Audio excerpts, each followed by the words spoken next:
All right, welcome back, everybody. It's me, your homie, just coming off the high of getting my new anime tattoo. It's your host who loves skin stickers, Bryan, and we are being certainly entertained in this district. Of course, I have my usual partners in crime with me. Hi guys, it's Emily. Super happy to be here with you this Sunday. Um, and excited to see how this continues to play out in the entertainment district. We'll keep it moving.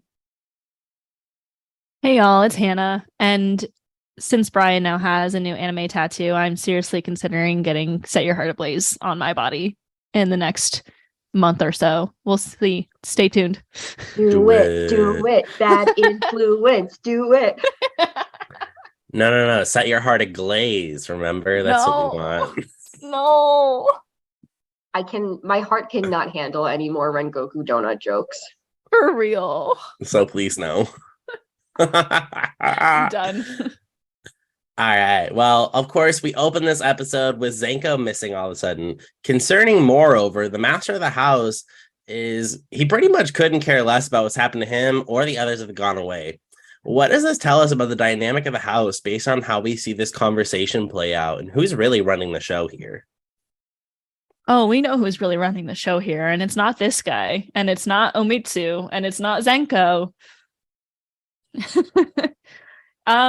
I think that the dynamic of this house, we already kind of know, is very on edge because of the situation with Omitsu from a few days ago. So I think he's just getting more and more nervous that something horrible is going to happen at the hands of Warabe, for sure. He's very scared of her, clearly. I think it's very obvious, and he's just kind of letting things go just because he's scared that she's going to do something if he continues to fight it.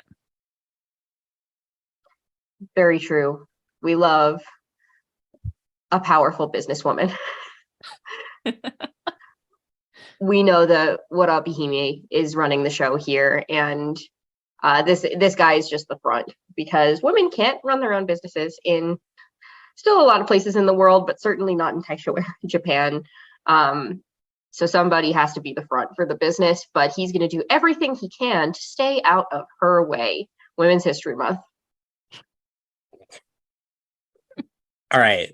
We love a little bit of her story, right? The baddest bitches in her story, as RuPaul says, I think.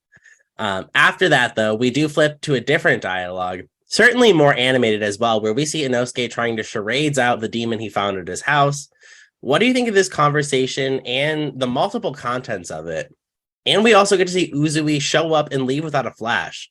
Let's just go over this scene really quickly, because there's a lot here. There definitely is a lot here. This is the first time in a little while that we've seen Tengen show back up, and dressed and ready for his Hashira activities as well. So you can tell, I think, that he's a little bit on edge. And I'm interested in, how he kind of insinuates, I think, that he feels that maybe they're not up for this task because he knows that what they're dealing with is maybe stronger than what he had initially anticipated.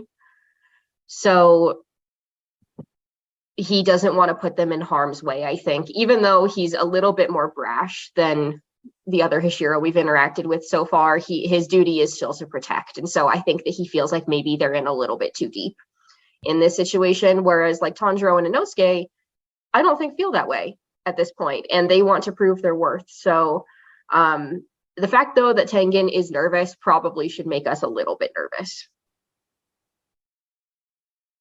I'm already nervous from the last episode. Upper six, frick. I mean, we're out of lower moons at this point, though, so it's not like we can do anything less than that. But this conversation is so chaotic. I think it's absolutely hilarious. Tengen shows up, and of course Tanjiro is very good at smelling, and Inosuke is very good at feeling, and neither one of them knew he was coming, which just shows how skilled Tengen is with the art of stealth. And then he mentions that Zenitsu's gone missing.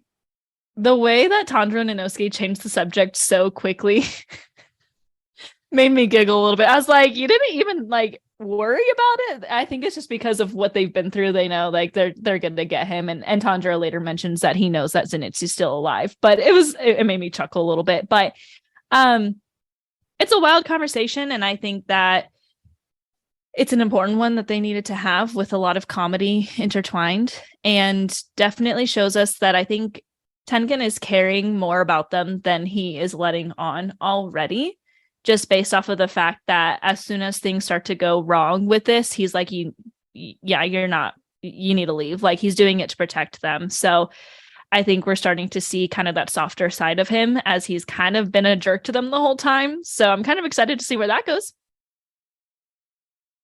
Hell yeah.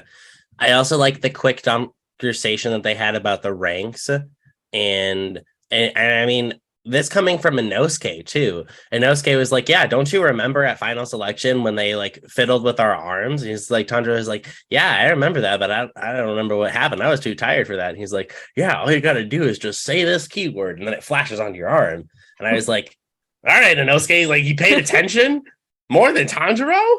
What? I was like, okay, props, bud. Nice For work. once, Tanjiro's the one that's like, Eh? Looks like they got some skin stickers of their own. Perfect, right? Even after Tengen leaves, though, the two boys are still scratching their heads, trying to figure out what's going on with this demon. Tanjiro speculates there's a passageway between the houses. What were you all thinking was going on with the belts being able to be in so many places at once? Yeah, I'll admit I was very confused the first few episodes. Like, what is happening? Because also in the first episode, we saw Makio, who, was entrapped in the belts, and there was this like demon mouth, but we're seeing this demon that's, very human-like. So I was just confused about what's happening where, which house is what. So this definitely cleared things up a little bit for me. Thank you, Tanjiro, for clearing things up for me. It's an interesting battle tactic, or an interesting tactic of hiding, I think. And we're seeing more and more of just what Daki is capable of and what power she has, possibly over like another demon-ish kind of, with the belt demon. So interesting to see, and definitely makes sense to why we haven't really seen the belts yet, but we kind of have. It's all over the place for me, for sure. True. We've seen belts aplenty, but where are they coming from? That is like seemingly disconnected from anything so far, other than perhaps the floating set of lips that we've seen without like a major reveal yet. So it is interesting, and it's also different than any of the other demons that we've seen the boys encounter so far. Closest maybe in my mind at this point to Enmu on the Mugen train, kind of like fusing with an object that's inanimate. This is another take on that seemingly so far, although whether or not that's true, we're going to find out. So definitely helpful to have the little explanation from Tanjiro, and like, there's a passageway, and it makes sense that it would be really hard to kill people without blowing cover in the entertainment district. So probably a good way to keep the blood underground. Helpful explanation. Very good for Demon Slayer 101 in my brain. You bring up something good, yeah. because it was definitely interesting that he mentioned, like, yeah, it's good for this demon to be hiding here because it's a nightlife district, but that also can be really hard because she does have to work, and you can't like just disappear every night to go prowl for humans. So that was an interesting call out too that he said, and I was like, like, that's kind of true. Like, that can be really hard. So interesting that we're kind of moving forward in the story arc of this demon here. Yeah, I like that. Those were both really good points from both. Yeah, I like that. And of course, right, Tanjiro never, walks away from something. He leaves his conversation with conviction in his heart, promise to act as if everyone was still alive and able to be saved. He goes back to the Tokito house. Quick side note, that surname sounds familiar, eh? Yeah. Oh, I don't know. I don't know if that's canon that like somehow Muichiro is related to this house, but we'll save that for another day. He packs his things pays his rent and lodging, and lets the Oiran know that he's leaving and that he was a dude the entire time. Now let's chat about her response real quick. I think we're coming now to the conclusion of like this funny joke that's been running for most of the season so far. I think that it's really fun to see her kind of be surprised, I think, at the fact that she was like duped a little bit, but also like relaxing because it's like, oh, that kind of actually makes sense. And he's telling her that he's going to go rescue the girls that have gone missing. So I think that she's like relieved and like, oh, okay, and you're such a nice boy / girl. You're gonna do great. Go out there and do well. Gambare. Oh, I love how she's like, oh, I knew you were a guy. And he's just like, eh? Who knew I was busted? Just like, oh, like it was so obvious because he's so bad at lying. But it just is also interesting to me that she just kind of let him be. I feel like that's like a very trusting move on her part that could have backfired very quickly. Like maybe you should not just trust. Like, yeah, I knew you were a boy, and I'm gonna let you be in this brothel. Like totally fine. We are inclusive. Very interesting. And I think this conversation was really sweet and really just kind of like a nice little like, oh, like she's gonna go off, she's gonna get married, and good for her. Tanjiro's being sweet and giving her money for lodging. Like, who would think of that? Like, here, I'm leaving. Here's some money. Like, just a really great conversation, but silly as well. I like the way that Tanjiro was just like, I was busted. Rip. I mean, I think it was cute that at least like she was like, yeah, I kind of knew, but like I figured you had your own motives, and I was like, all right, she's not just a pretty face there, so we get to see some more herstory, as if you will, for Demon Slayers. Now, Koinatsu gets some more screen time after Tanjiro leaves the room. However, it's not the screen time we would have wanted to give her, and she's now left alone with our demon that we know is upper 6.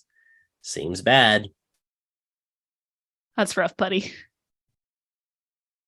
Oh god, I need to work on my attachment to characters because all that she had to say was, I'm gonna go get married and like be happy. And then I'm like, frick, she's gonna die. And I was so mad about it. It doesn't seem good at all. No, sorry. I'm not happy about it. No, absolutely not. It's like, and that's just the nature of the demons in the show, is like taking happiness away from humankind, or like robbing them of futures that they would have had otherwise. And again, this is a character that we like barely know, that we don't get a lot of screen time with, but it is like, oh, like good for her, she's gonna go have a nice life. Nope. Cut short. And it's a very, very brief synopsis of like the entire fight and like what the Demon Slayers stand for, because it's not fair. So not good, very bad. Yeah, I mean, hey, it's unfortunate, but I hope that we can maybe get towards them or get back at them somehow here. Now, Inosuke is waiting around for Tanjiro while he is trying to hunt the demon down, but decides to take matters in his own hands.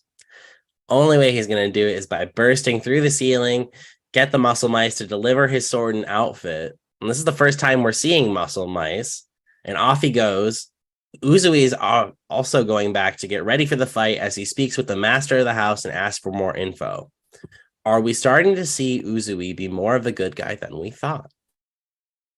I think so. I think we're good. I mean, but he's still kind of being a bad boy for this. But this time we kind of like it, I think, because it's like in defense of one of his wives, which is kind of nice. We're seeing him, I think, get a little bit more serious than he had been. He has a much more like laissez-faire kind of interest in maintaining the flashy persona so far that we've seen. This is where like things are getting real, you know.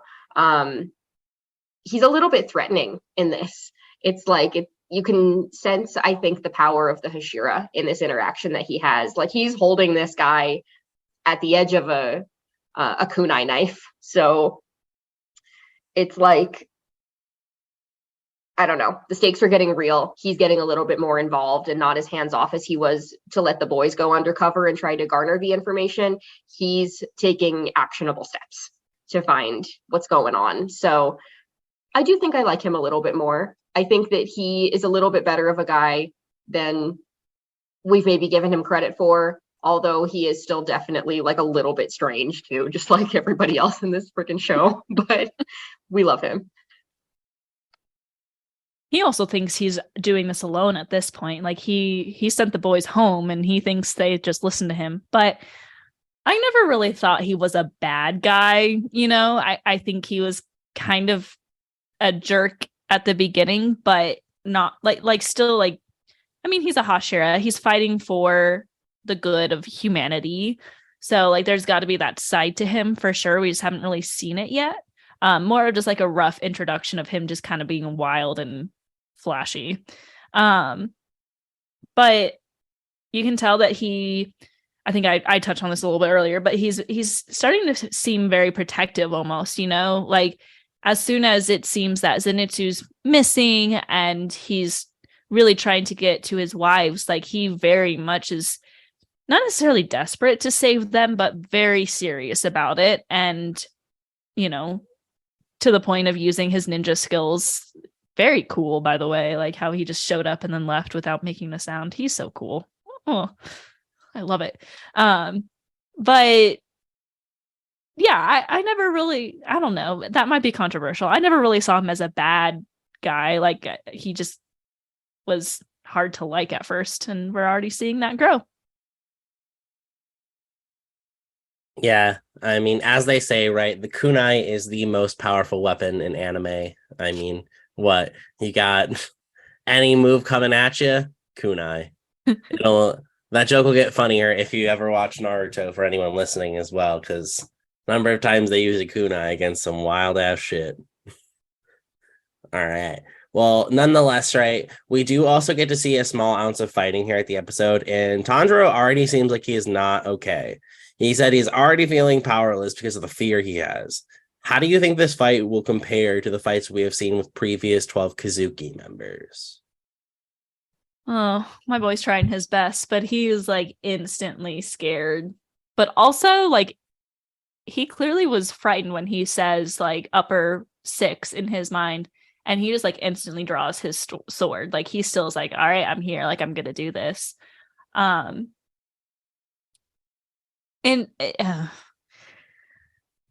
this is gonna be a tough fight. I mean, we already see that like Tanjiro is a lot stronger and he's a lot better and he's very fast, but she's able to just like hit him so quickly that like he couldn't react and he couldn't move, partially because he was so scared, but also like he hit his back super hard to the point of like she hit him with all the force where most people would die from just that. And of course, this is anime, and you know, I was kind of giggling because that happens to characters all the time where they get thrown against a wall and it breaks and stuff, and they like are always okay. So it's like, oh, that would have killed him. Right. But it definitely is, like we keep saying, this is about to be a pretty flashy fight, I think.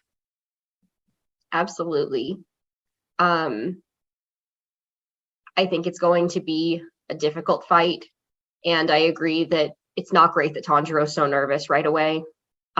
He even goes to say something along the lines of like, I have to do this. I don't have a choice. Like, whether or not I think I can, I have to. I have to do this right now.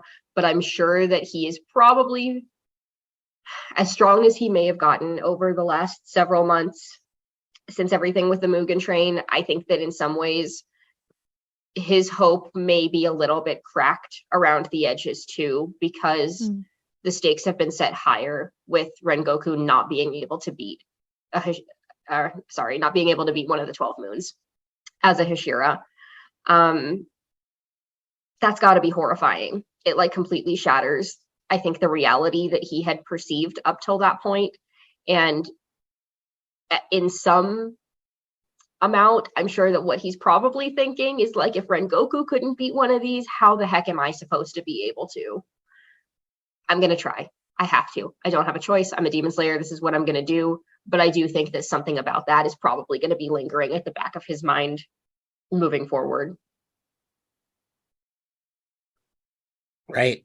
I think at this point, right, he's kind of caught between a rock and a hard place, right? Like his goal of overall turning Nezuko back to a demon is really put in, pure peril here when he has to kind of go at this solo. And I think not that this is his first time going solo against someone, right? Because we've seen this before, but this is the first time where it's someone of purely high caliber, and really great parallels called out by both of you in that one. So, of course, right, we do get a great closeout to the episode. Tanjiro is standing his ground against someone who I would say is a little bit out of his power range, and saying it's not but I must take on this upper rank demon. How did that make you feel? I know my heart was fluttering when he said that. I felt afraid for him. Fluttering is a good description, I think. Like I just said, we have not had a lot of time here in between like trauma to the next fight. And I know that that's kind of to be expected with a show that's aptly named Demon Slayer. Like, this is the way it's going to go. It's going to be fight after fight. But at the same time, part of me is like, I want to protect him. Like, I don't want him to have to fight, but I understand that he does need to.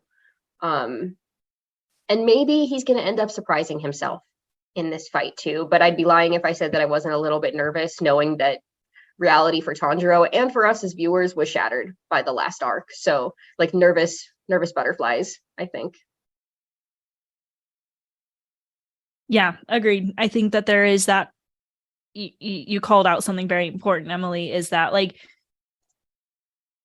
going through what he's gone through has to mess with your brain. And yes, he is stronger. Yes, he is growing. But like compared to some of his first fights where he wasn't as strong, he had already been through a lot. But now he's seen multiple, like 12 Kizuki. He's seen someone die in front of him that he thought was so powerful, and he couldn't do anything about it. So like that all has to go through your head. So it definitely makes it more scary for the audience too, because this is the first battle we have since we like genuinely lost a main character in a battle. So now you're going like, is it going to be a Hashira? Are we going to lose someone this battle? Are we not going to lose someone this battle? Could it be, one of those shows that'll kill off a main character? Who knows? So it's definitely a nervous fluttering, but I do have to say my heart also flutters with the way he just, even though he's got all that going on, and that he's more scared than he's been, that he's got more of like this emotion behind it because he's lost people, and he knows that he's still got a long ways to go. He's still standing his ground, and he's still, choosing to fight, when in reality, he probably could have just been like, yeah, never mind. I'm going to do what Tengen said and flee, but that's not Tanjiro. So. Nice. Well, of course, right, we come to the end and we want to do our favorite moments. My favorite moment was actually Daki giving Tanjiro compliments by saying his moves weren't half bad midair, and that she's starting to get fond of him. I think it's always fun when there's a dynamic of playfulness in these very, heavy and gravity-filled moments. It adds to stakes, I think, by creating such a contrast to the powerful fighting with such levity and conversation, which I think is kind of an important call out. Yeah, agreed. My favorite moment I literally just talked about, and we talked about a little bit, but it has to, like, if I pinpoint it is Tanjiro's line of, no, it's not a matter of if I can do it, I will do it. I've used that quote multiple times. It's very Tanjiro, and it's very just like a good quote. Like, yes, Tanjiro, like you got all the good quotes, my kid. But like we just talked about, everything that's going on inside his brain, all of what he's been through, like he's still choosing to stand his ground, and it's such a powerful moment. I really enjoyed that. But I do have to call out the soundtrack for when he starts using his water breathing against Daki the first time. We've heard the water breathing theme multiple times, but it's just so good. I listened to that little part on repeat because the OST is just so good, and it continues to get better. So I'm super excited. to see where the OST goes from here as well. Absolutely. I think I'm going to have to agree with Hannah here. And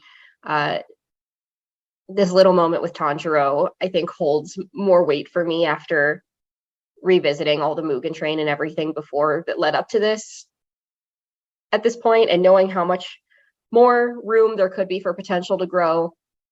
Proud but scared for him to pick something different. I did like Tengen threatening the guy in the other house. I think that was probably the moment for a lot of people where he became like a decently popular character. It was easy to love Rengoku. I don't know anybody that doesn't love him because he was just like so sweet and the embodiment of everything you would expect a Hashira to be. Tengen's a little rougher around the edges when it comes to his approach, I think. And this moment was one of the first times that it felt like we were observing, I think, a Hashira. So it was cool. It was cool to see him get like defensive and, be on his most serious behavior. Yeah, I think, we had a similar thing with Rengoku where like we didn't see his like full Hashira behavior. And I think, like you said, it's a little bit softer and easier to get to him. Hannah, I think for your moment, I really like that you always find the smallest things about Tanjiro to love. I think that's why you guys have both really great perspectives. So nice work, you two. Love it. Well, that brings us to the end of this one. And now it's not the end of the entertainment district. It is the end of the jokes for this one. And as you can clearly tell, we are getting to the end of it. So we hope that you had a great time listening today. Of course, don't forget to tell your friends about us. Help us get some listens. We're almost at 1,000 downloads on Buzzsprout. And we've finally gotten some international downloads. So thank you to those of us over in Japan who have followed. We appreciate it and downloaded. Hannah's going to keep trying to use her Japanese on the podcast. So don't you worry about that. You'll get more of that as well. Don't forget to follow us on TikTok and Instagram at Hashira Half Hour. And we also have our Twitter at Hashira Half. Thanks for tuning in, folks. And we'll see you next week. Umai. Umai. Arigatou gozaimasu and umai.